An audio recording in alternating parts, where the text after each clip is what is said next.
तेरे चेहरे को ये सभी क्रीम्स लगाने पर भी तू मेरी तरह गोरी नहीं बन सकती। मेरे जैसे सुंदर पैदा होने के लिए भाग्य में लिखा रहना है। ऐसे दिव्या उसकी काली बहन की मजाक उड़ाने लगी। दीदी, मैं गोरी नहीं होना चाहती, पर तुझे तो गोरी होने का घमंड दिन भर दिन बहुत बढ़ने लगा दीदी। हाँ, घमंड रहना है ना। हम दोनों रोड पर जाते समय लोग हम में से किसको देखेंगे? मुझे ही देखेंगे ना।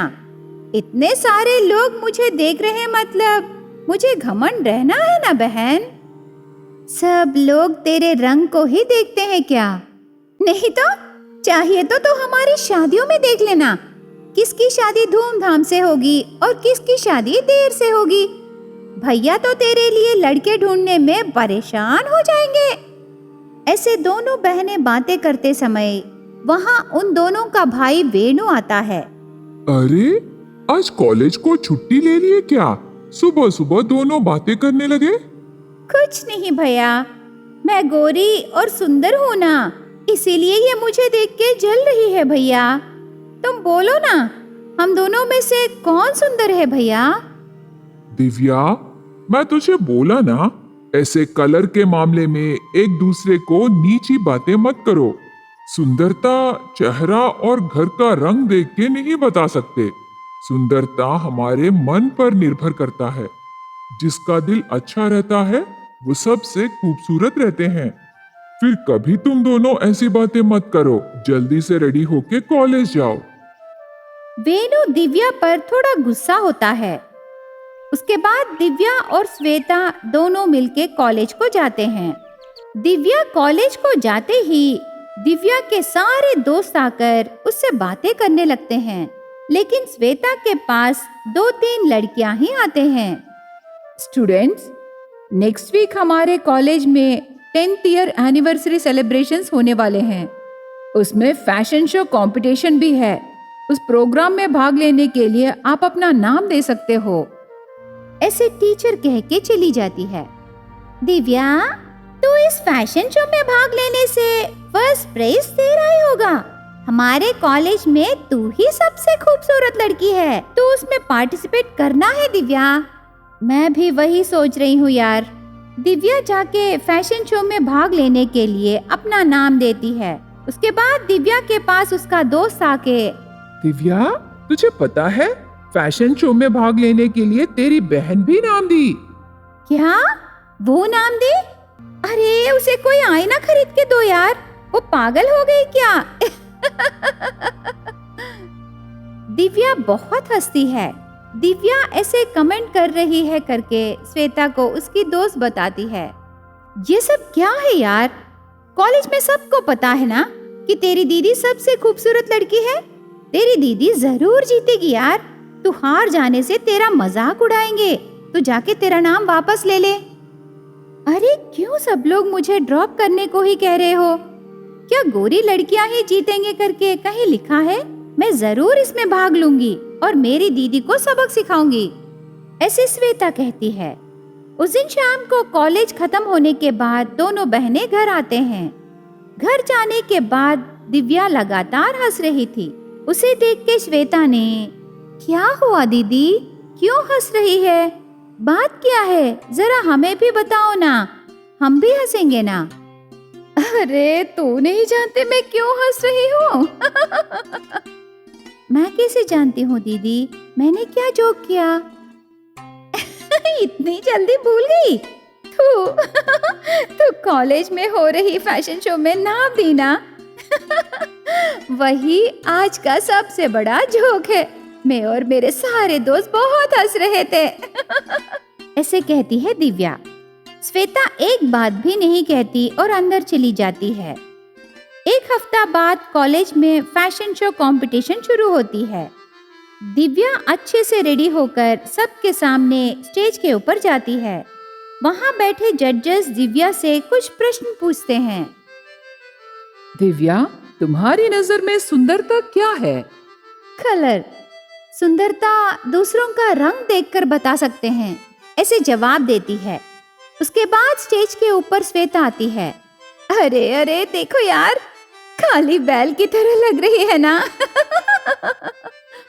ऐसे श्वेता पर कॉमेडी करने लगी दिव्या।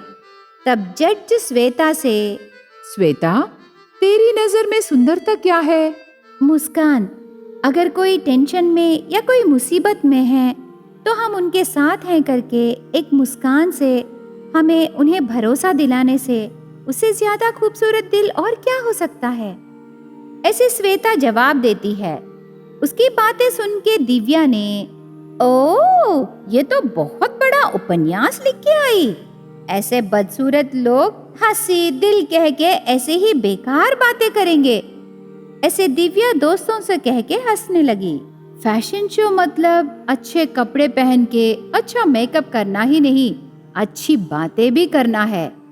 ऐसे लोग ही इस प्रतियोगिता में जीतेंगे। इस कंपटीशन में फर्स्ट प्राइज विनर है miss Shweta, second prize winner है दिव्या। वो श्वेता को फर्स्ट प्राइज देते हैं। उसे देख के दिव्या को बहुत गुस्सा आता है। छी छी, ये कैसा कंपटीशन है? उसको फर्स्ट प्राइज मिला और मुझे सेकंड प्राइज दिए? मुझे नहीं चाहिए। दिव्या गुस्से से चली जाती है। उस दिन रात को दोनों बहनों का भाई वेणु ने, अरे, आज श्वेता को फर्स्ट प्राइज मिला ना, और दिव्या को सेकंड प्राइज? फिर भी दोनों के चेहरों पर खुशी नहीं है, क्या हुआ? ऐसे पूछता है। तब श्वेता उदास होकर, देखिए ना भैया, दीदी कहती है मैं खाली हूँ ना, इसीलिए मेरी शादी करने के लिए हमारे सारे जमीन जायदाद बेचना पड़ेगा। ये कहती है तब भी मेरी शादी होना मुश्किल है। भैया, ये मुझे बहुत चिढ़ा रही है। मैंने क्या गलत बात कह दी भैया? अरे, इससे कौन शादी करेगा? इसका रंग तो देखो। लेकिन मेरी शादी में 1 रुपए भी खर्चा नहीं होगा भैया, उल्टा लड़के वाले दहेज देकर शादी करेंगे। दिव्या का अहंकार देखकर वेणु कुछ नहीं कहता। थोड़े दिनों बाद दिव्या की शादी करने के लिए रिश्ते देखना शुरू करता है। आपकी बड़ी बहन बुरी होने पर उसे बहुत घमंड है ना? सब लोग कह रहे थे, इतना घमंड लड़की हमें नहीं चाहिए। लड़के वाले चले जाते हैं। उसके बाद दूसरा रिश्ता आता है। आपकी बड़ी बहन का ख्याल है सिर्फ वो ही सुंदर है, लेकिन हमारा किसान परिवार है, धूप में जाने से काली हो जाऊंगी कह के वो शिकायत करेगी। जाने दीजिए, हमें ये रिश्ता नहीं चाहिए। ऐसे हर एक लड़के वाले दिव्या के बारे में कुछ न कुछ कह के चले जाने लगे, लेकिन वेणु ये बात दिव्या को नहीं बताई। आखिर में दिव्या का रिश्ता जुड़ता है। लड़का शहर में जॉब कर रहा था। देखी श्वेता, शहर में काम करने वाला लड़का मुझसे शादी करने वाला है, मैं तुझे बोली ना। अरे जरा सोचो दीदी, तेरी शादी करने के लिए भैया बहुत परेशान हो रहे हैं। लड़के वाले तुझसे शादी करने भाग के नहीं आए दीदी। वो पूरी बात बताकर, अभी ये रिश्ता भैया उनके पैर पकड़ के ये घर और हमारी जमीन तेरे नाम पर करने का वादा किए, इसीलिए तेरी शादी हो रही है। भैया सब कुछ खो रहे हैं, मतलब तेरे अहंकार के कारण ही है दीदी, याद रखो। ऐसे कहती है। तब दिव्या को उसकी गलती का एहसास होकर वो बहुत दुखी होती है। मंगलगिरी में रहे गिरी और पद्मा को वाणी नाम की एक बेटी है। वो दोनों उनकी बेटी से बहुत प्यार करते हैं। वो दोनों पति पत्नी उनकी बेटी को बहुत अच्छे से पढ़ाना चाहते थे, पर उनके पास वाणी को पढ़ाने के लिए पैसे नहीं थे। गिरी एक ज्वेलरी शॉप में काम करता था। उसका ओनर बहुत कंजूस था। गिरी को तनख्वाह भी ठीक से नहीं देता था। एक दिन वाणी उसके पिता के पास आकर, पापा, मैं भी स्कूल जाऊंगी पापा। मेरे दोस्त हर रोज स्कूल को जाते हैं, लेकिन मैं घर में ही रहती हूँ पापा। मुझे भी स्कूल भेजो ना, मैं भी स्कूल जाना चाहती हूँ पापा। ऐसे मासूमियत से वाणी पूछती है। तब गिरी ने, वाणी बेटी, मुझे 2 दिन का टाइम दो, मैं तुम्हें स्कूल जरूर भेजूंगा। सच में पापा? हाँ बेटी, सच में मैं तुम्हें स्कूल भेजूंगा। ऐसे पिता कहता है। तब वाणी बहुत खुश होती है। ऐसे वाणी से वादा करने पर पद्मा को पति पर बहुत गुस्सा आता है। ये क्या जी, छोटी से आप झूठ बोल रहे हो? बेचारी वो स्कूल जाएगी सोच के बहुत आशाएं रखेगी जी। पद्मा, ऐसे गुस्सा क्यों होती है? मैं वाणी से झूठ नहीं बोला, सच में मैं उसे स्कूल भेजूंगा पद्मा। सच? लेकिन कैसे? हमारे पास उतने पैसे नहीं है ना जी, तो छोटी को स्कूल कैसे भेजोगे? उसके लिए मैं शाहूकार के पास कर्जा लेने को सोच रहा हूँ पद्मा। क्या? उस शाहूकार से फिर से आप पैसे पूछोगे? पिछले 10 साल से हम उसका कर्जा चुकाने के लिए मेहनत कर रहे हैं जी, और अभी आप फिर से? जरूरी है पद्मा, हमारी बेटी को पढ़ाना है, उसके लिए हमें और ज्यादा मेहनत करना पड़ेगा। ठीक है, मैं शाहूकार के पास जाके आता हूँ। ऐसे कह के शाहूकार नरसिम्हा के पास जाता है गिरी। उसे देख के शाहूकार ने, ओ गिरी, बहुत दिनों बाद आए हो, बात क्या है? कुछ नहीं शाहूकार जी, मैं अपनी बेटी वाणी को स्कूल में ज्वाइन करना चाहता हूँ, इसके लिए आप जरा मेरी मदद कीजिए। अरे गिरी, तेरा कर्जा तो बहुत बाकी है ना, और अभी तुम फिर से मुझसे पैसे पूछ रहे हो? ऐसे मत कहिए शाहूकार जी, मेरी बेटी की पढ़ाई है, इंटरेस्ट ज्यादा होने पर भी ठीक है, मैं दे दूंगा साहब, आप पैसे देने से बहुत मेहरबानी होगी। गिरी, तुम मुझे मजबूर कर रहे हो।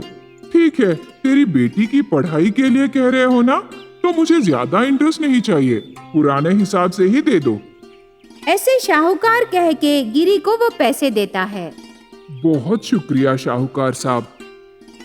ऐसे कह के गिरी खुशी से पैसे लेकर घर जाता है। अगले दिन वाणी पिता के पास आकर, पापा, आप मुझे स्कूल में ज्वाइन करते बोले ना? हाँ बेटी, आज ही मैं तुम्हें स्कूल में ज्वाइन करूंगा, जाके तू जल्दी से रेडी हो जा।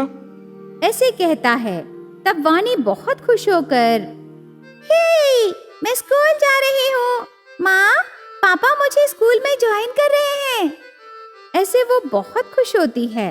रास्ते में वाणी मैं स्कूल जा रही हूँ करके सबसे खुशी से कहने लगी। थोड़ी दूर जाने के बाद स्कूल आता है।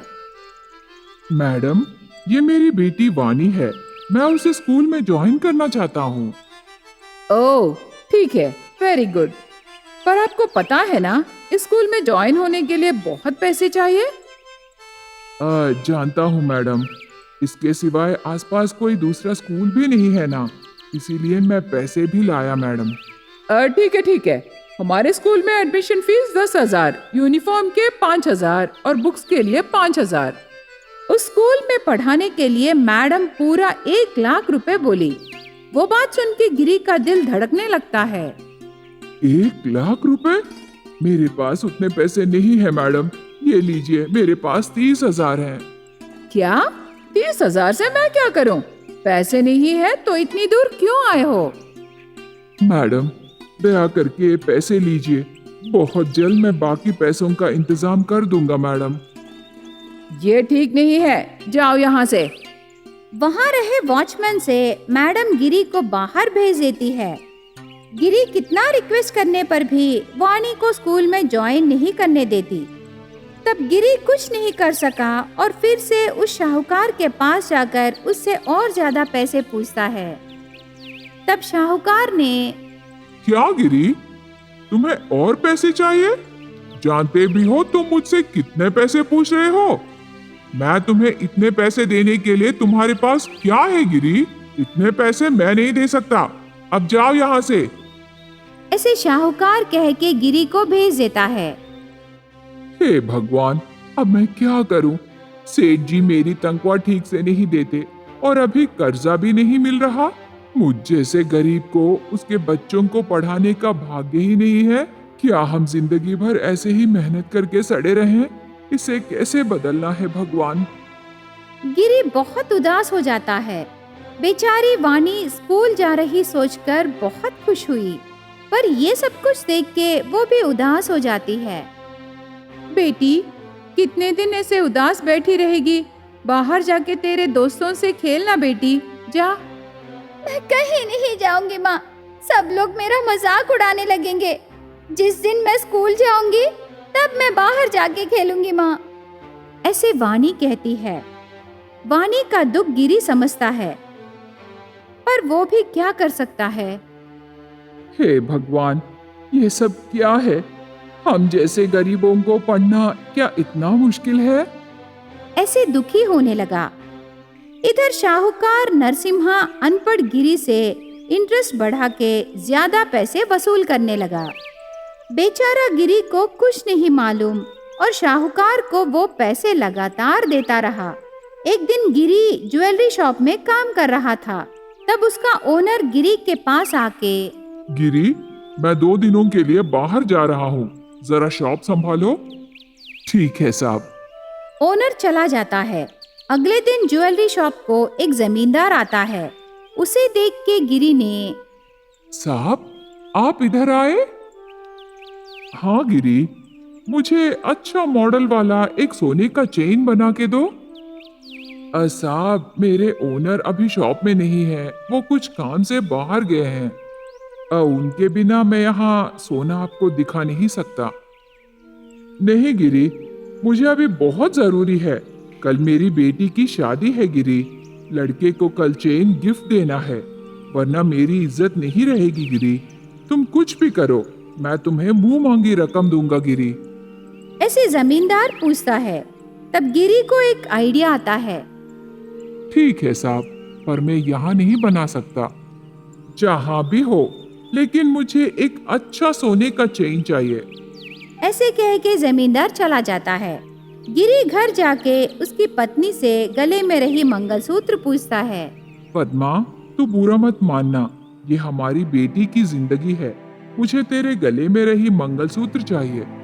हमारी बेटी के लिए मैं कुछ भी करूंगी जी। पद्मा मंगलसूत्र निकाल के देती है। गिरी उस मंगलसूत्र के सोने से एक अच्छा चेन बनाता है। जमींदार चेन देख के बहुत तारीफ करता है। इतना अच्छा डिजाइन अभी तक कोई नहीं बनाते। उससे जमींदार गिरी को चेन के पैसे और दूसरे गहने बनाने के लिए भी पैसे देता है। उसके बाद गिरी थोड़ा थोड़ा मेहनत करके एक छोटा सा ज्वेलरी शॉप रखता है। तब उसके पास रहे पैसों से एक स्कूल खोल के उसमें गरीब बच्चों के लिए अच्छी पढ़ाई, अच्छा खाना और उज्जवल भविष्य देता है गिरी।